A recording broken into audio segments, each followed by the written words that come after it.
Un champ de colza Un vieux morceau de tuile.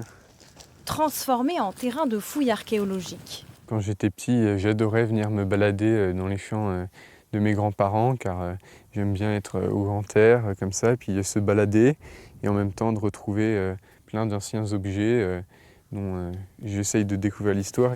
À 16 ans seulement, ce lycéen est passionné d'histoire. Ah tiens, c'est peut-être un morceau de hache polie qui date du néolithique. Et vu que c'est un éclat, on peut savoir que du coup c'était une hache dont ils se sont servis pour abattre les arbres. Des connaissances pointues qu'il aime transmettre à ses amis. Donc avant de le connaître, je faisais pas du tout ça, je m'intéressais spécialement qu'à l'histoire. Donc j'apprenais les rois, tout ça, et les empereurs. Mais grâce à lui, j'ai vu une autre facette de l'histoire. Un premier admirateur, et ce n'est pas le seul, ce berrichon a voulu rassembler ses trouvailles, celles de sa famille et d'archéologues, pour réaliser une exposition retraçant l'histoire de Vineuil. Là, ce sont des objets qui proviennent de collections particulières et privées qui ont été trouvés la majorité à Vineuil. Une centaine de vestiges comme cette fibule ou ces poteries datant pour certaines de l'époque romaine.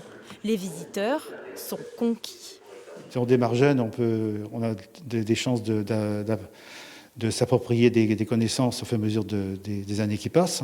Je suis vraiment étonnée de voir qu'un jeune puisse s'intéresser à tout ce qui concerne l'archéologie, les vestiges, etc.